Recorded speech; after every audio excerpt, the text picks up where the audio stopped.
sebenarnya.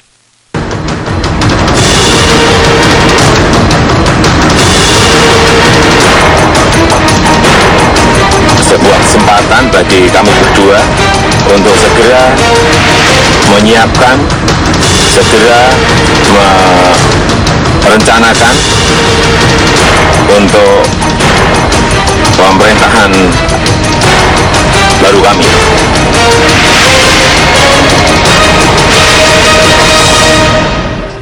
Pemirsa, memasuki masa transisi, sejumlah tantangan besar dipastikan akan menghadang pemerintahan baru Jokowi JK. Nah, di sektor ekonomi, beban subsidi BBM menjadi beban terberat yang diwariskan pemerintahan SBY. Ya, jika tidak mampu menarik dukungan, pasangan presiden dan wakil presiden terpilih Jokowi JK juga akan menghadapi kekuatan politik di parlemen yang bukan tidak mungkin akan menghambat program kerja yang telah disusun. Klaim keberhasilan di berbagai bidang menjadi pidato kenegaraan terakhir yang disampaikan Presiden SBY di depan sidang paripurna DPR beberapa waktu lalu. Meski demikian, sesungguhnya sejumlah masalah menjadi pekerjaan rumah yang ditinggalkan pemerintahan SBY dan akan menjadi beban sekaligus tanggung jawab pemerintahan selanjutnya. Setidaknya ada 3 PR besar yang akan menjadi pekerjaan terberat Jokowi JK. Di antaranya tingginya beban subsidi BBM, pengembangan infrastruktur energi, serta masalah peningkatan kesejahteraan. Di antara ketiga masalah tersebut, beban subsidi BBM menjadi pekerjaan terbesar yang ditinggalkan pemerintah SBY. Sebagai catatan, jika pada tahun 2010 kuota BBM bersubsidi dipatok sebesar 38,2 juta kiloliter, pada tahun 2014 jumlah kuota BBM telah mencapai angka 46 juta kiloliter dengan subsidi BBM sebesar 246,5 triliun rupiah.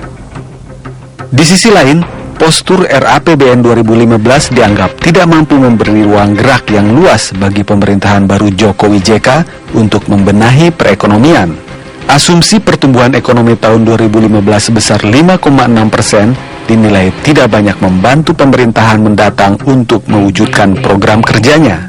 Karena memang kita semua tahu APBN ini disusun dengan skenario yang kontraksi, ya, meskipun niatannya pemerintah yang inginnya ekspansif, ya, tetapi kita tahu pertumbuhan ekonomi hanya diasumsikan 5,6%.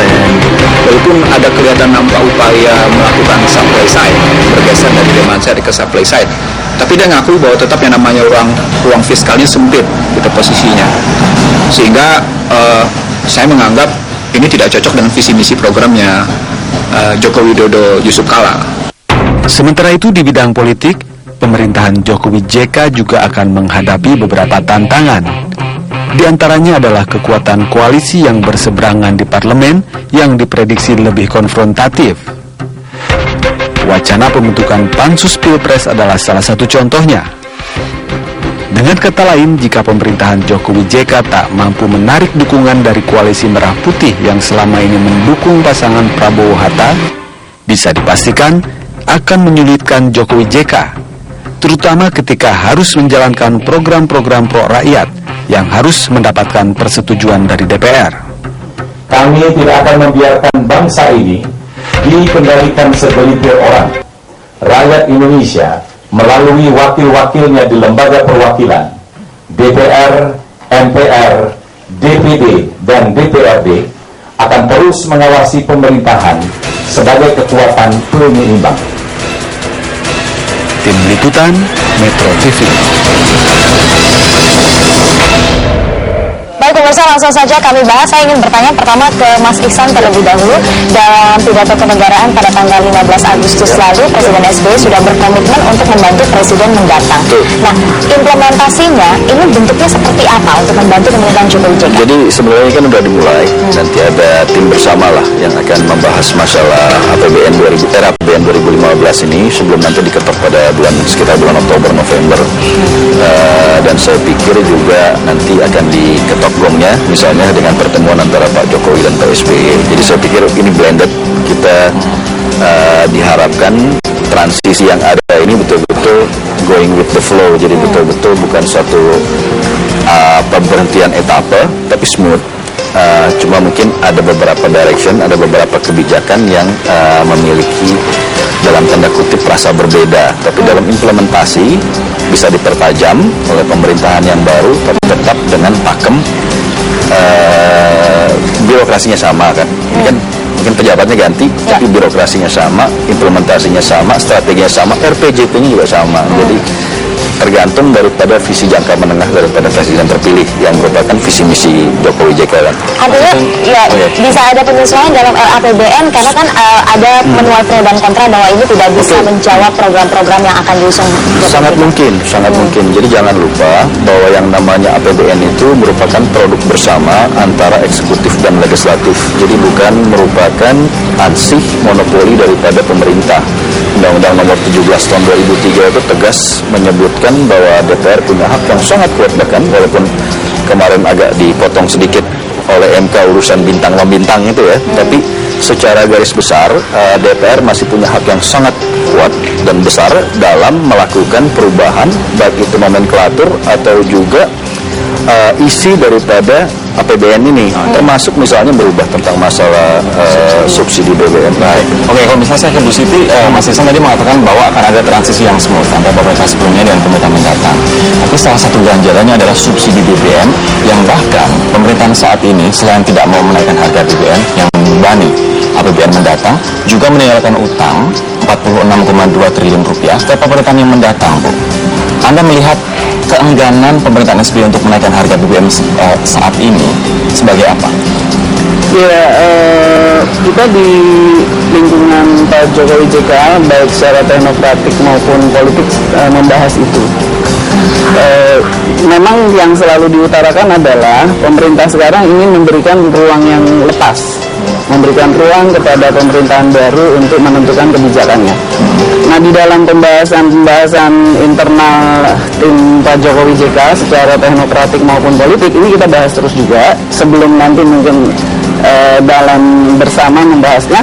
Itu ada beberapa hal sebetulnya yang sulit terkait dengan subsidi. Nah, APBN kita kan menyisakan ruang untuk pembangunan itu tinggal sedikit, mungkin nggak sampai 15%, karena udah diganjal dengan 20% pendidikan, bayar utang, subsidi dan lain-lain, transfer daerah. Nah, hanya ada tiga peluang untuk kita bisa membangun. Pertama, menaikkan harga, mengurangi subsidi. Yang kedua, menggalinya dari surat utang lagi, menggali utang. Yang ketiga, memakai cadangan. Masalahnya poin yang pertama tidak dilakukan oleh pemerintahan sekarang, sehingga rencananya di pemerintahan Jokowi JK akan menaikkan BBM 1.500. Saya dengar seperti itu. Apakah ini pemerintahan SBY tetap masih pada tradisinya menjaga popularitas, atau Anda melihat ini sebagai beban yang cukup berat bagi pemerintah mendatang, Bu? Ya pasti kemarin juga di dalam pembekalan Pak Yusuf Kalla kepada legislator Nasdem itu dikatakan ini beban yang berat. Juga Pak Surya Paloh mengatakan beban yang berat, tetapi memang pilihannya itu sangat sulit karena pilihannya adalah kita ngutang lagi. Tapi beban bunganya tinggi, kan berarti bebannya lebih berat lagi nanti ke depannya. Itu pilihannya. Pilihan berikut adalah pakai cadangan negara. Kalau pakai cadangan negara, berarti nanti akan sampai satu saat bahwa pelayanan publik nggak akan berjalan lagi karena itu dipakai begitu. Jadi memang ibarat obat kali ya, kalau bahasa politiknya Mas Burhan nanti secara politis bisa menjustifikasi. Pilihannya adalah ini pil yang sekali ditelan, pahit gitu ya, tetapi juga akhirnya bisa menyelamatkan perjalanan pembangunan ini. Bapak sebelum melihat kenapa sih Mas, kan sudah tidak ada momen lagi di mana SBY harus menjaga popularitasnya. Iya. Tahun 2008 sempat menaikkan, tahun 2005 menaikkan, kemudian menurunkan, menjelang pemilu 2009 juga sempat menurunkan. Oh, itu sudah selesai sekarang begitu. Apa alasannya? Kenapa tidak mau mengambil jalan tidak populis? Begini, secara politik memang SBY sebenarnya bisa memberikan semacam historic legacy sebelum meninggalkan masa jabatannya di 20 Oktober dengan menaikkan BBM dalam konteks untuk memberikan semacam karpet merah buat pemerintahan mendatang agar lebih bebas di dalam ruang fiskalnya. Cuma begini ya, tentu ada argumen politik maupun argumen ekonomi yang dimiliki oleh pemerintahan SBY mengapa BBM tidak dinaikkan di masa akhir pemerintahannya, di mana SBY sudah tidak bisa mencalonkan lagi dan Partai Demokrat juga sudah mendapatkan angka 10% di pileg kemarin, dan kita tahu tidak ada kontestasi elektoral apapun di tahun 2014 ini. Cuma gitu ya, argumen politiknya tentu Pak SBY bisa mengatakan ini kan hasil persetujuan bersama antara eksekutif dengan legislatif. Mengapa misalnya 3 partai pendukung Jokowi, Nasdem kan belum masuk ya, pada waktu pembahasan kemarin tidak ikut mendesakkan untuk mengurangi subsidi energi misalnya. Yang kedua, misalnya dalam soal argumen ekonomi, Mas Ihsan misalnya bisa mengatakan dikhawatirkan akan berpengaruh pada konsumsi dan itu akan punya dampak besar terhadap pertumbuhan ekonomi mendatang.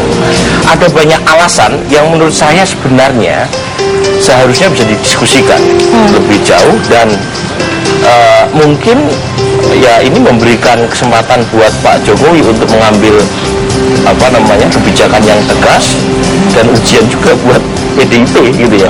Karena kita tahu di pemerintahan Pak SBY, PDIP yang berada di garis depan untuk menolak kenaikan BBM. Jadi ini yang mungkin kita akan lihat dalam beberapa bulan ke depan.